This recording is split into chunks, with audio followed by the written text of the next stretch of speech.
And like, like those kids really deserve to have a nice family situation to live and grow and like and to be in. And I my worry is that can also get broken up. You know.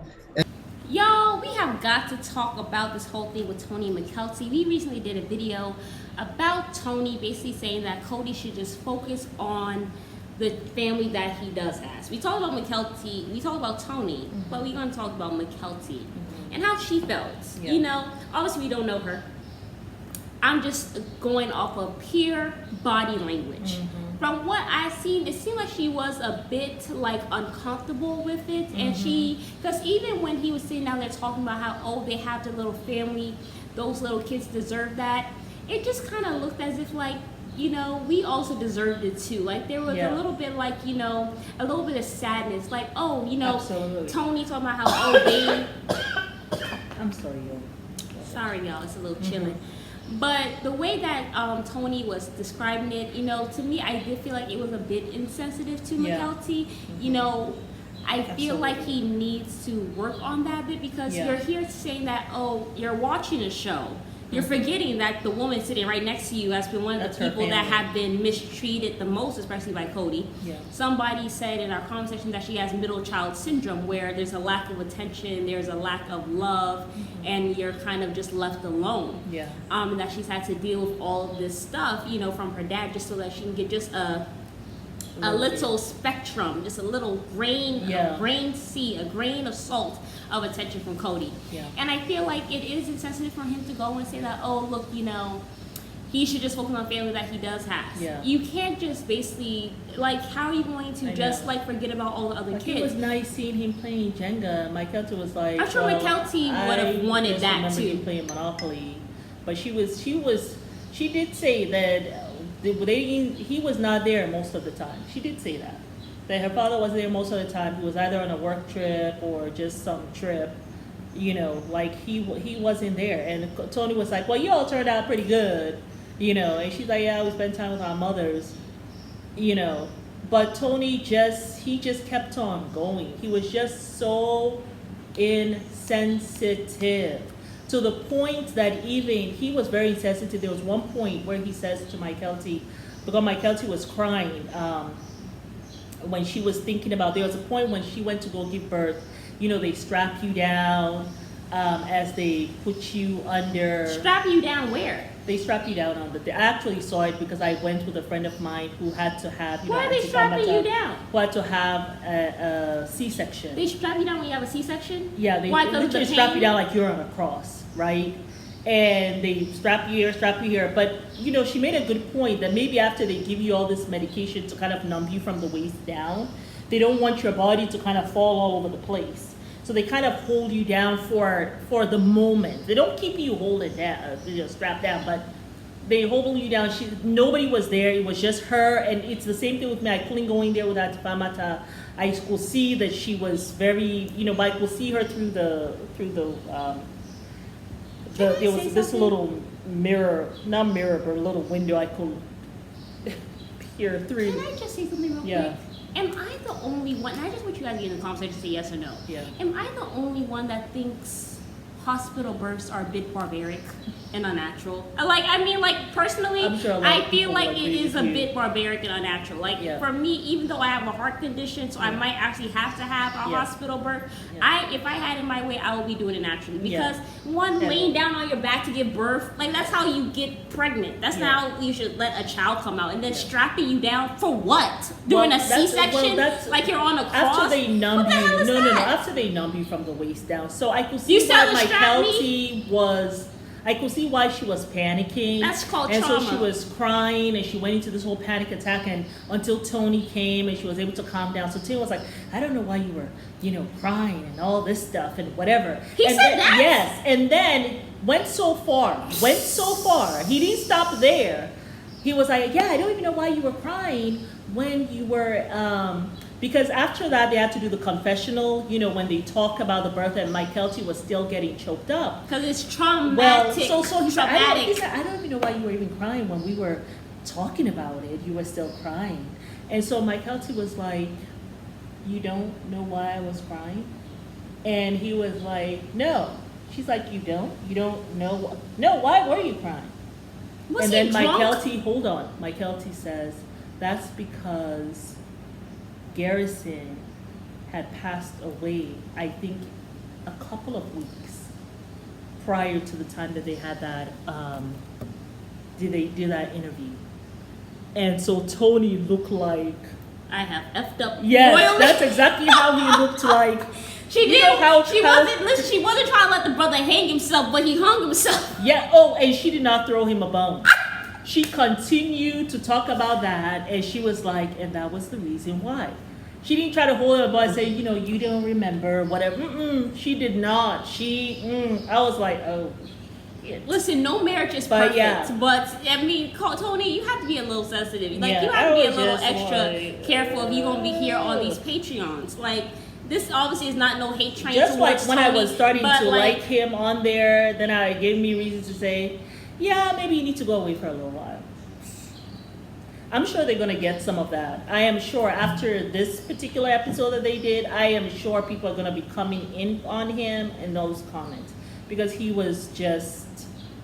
It's very He was just too insensitive. much. It was I too mean, much. yes, I do think it probably is about Garrison for sure, but I also do think that No, because yeah, she also said- cried She because said Garrison of. had just passed away, and so I'm it was sure just that's part of hard it. for her when she was talking about that. Probably think of my brother wasn't there; he didn't get to see this. You know, I don't. You know, I do think that maybe it was a little bit about Garrison, but I also do think that it was probably also because the pregnancy itself, the birth thing was also traumatic. yeah.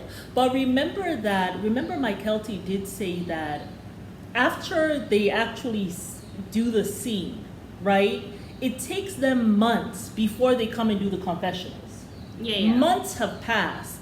So it wasn't as if she went to have a baby and then this stuff happened to Garrison. No.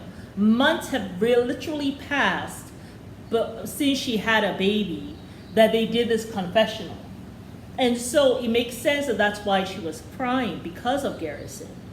Because it had been a while since she had actually gone to go. Might be she wasn't talking about Garrison. She was talking about her pregnancy. That's why I feel like it's a little bit. It has to do a little bit with the actual event. She didn't want to film. She didn't even want to come to go film that day for the confessional. I stand on what I said. No. I do believe that has to do with that traumatic strapping down of the giving of the birth. Even if it's 10%, I feel like that also has to do because you don't just start crying just because. No, so I do think it's Garrison, but it's also because why, of the way she had to give birth. Because that was her first C-section. She was already very emotional about the fact that she had to, she couldn't hold her babies and all that stuff.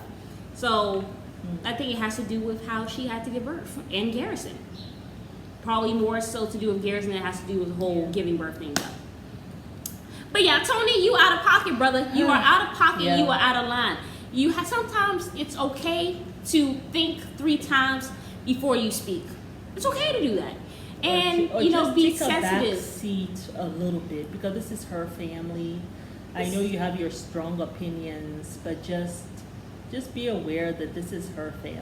I feel like also it's very important for women to understand. Do not go and tell your man all your belly wart, because then he feels like he has permission to talk about them and all this stuff. And that just should not be the case, Now, he did talk about how he thought that Robin and Cody also have sheltered their kids quite a bit in terms of parenting. He's like, I can see how Cody is different with you guys than he is with the children that they have now. And he thought that it was a little bit too much extra sheltering, too much hands-on, like almost like it's a detriment to the children now that he has with Robin.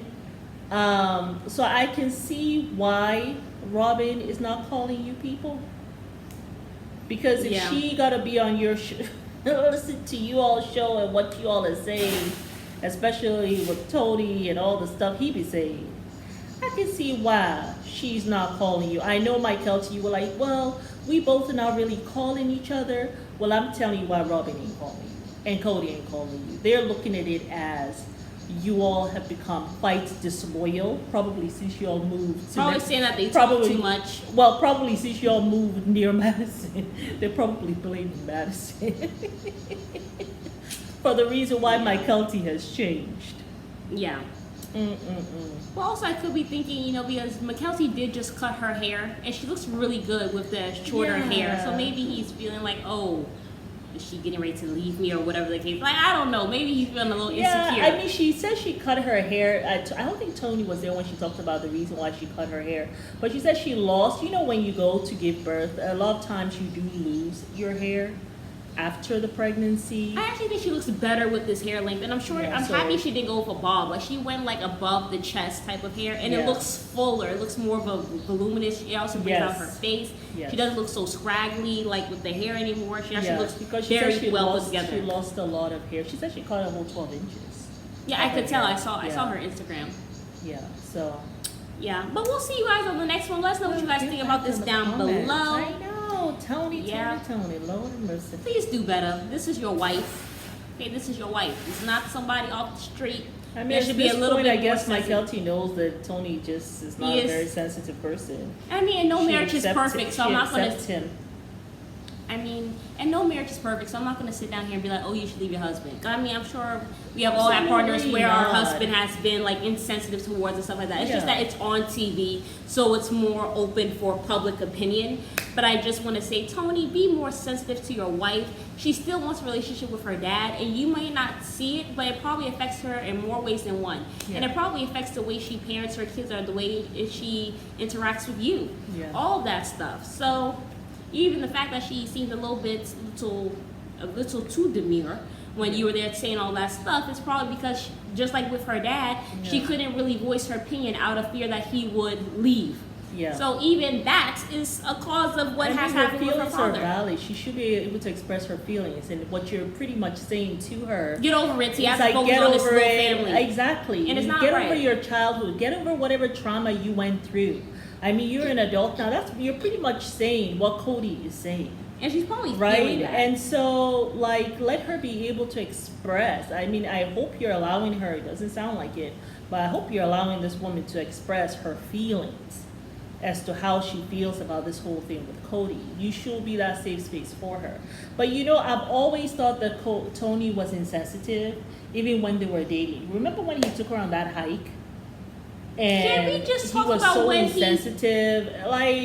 Come on, jump over here. Remember, I even said so. I was like, I can see why Christine is kind of like, I mean, if we could even talk about when he sat down there. Married. I mean, but even when he made that comment about how, they can put a second mortgage out on their house. Like, if I'm really interested in marrying the daughter or whatever the case may be, we don't have to do a big wedding. Like, we can literally go to the courthouse, we get our money together, and then we do a wedding later. Like, I'm not going to look at my in-laws. I'm not going to look at my in-laws or look at my fiance's family to come and fund this huge wedding and stuff. Like, if I really want to marry her, I'm just going to marry her, and we can do a big ceremony later. Like, the big ceremony is not a big deal right now. Like, you can always have a big ceremony later. So for you to go say they can do a second mortgage, who the F are you? Like, entitled much? That's why Christine didn't like it. Okay, because if I see my daughter, God willing, I have a daughter, whatever, it's her man coming to talk to me, trying to tell me about what I should do to pay for the thing. He's all in my pocketbook. I'm looking at him like, okay, whatever. But anyway, we don't have those problems because the men are supposed to pay for the marriage in our culture. So, thank God we got those problems. But yeah, we'll see you guys on the next episode of the Mary and Alma Show. Bye.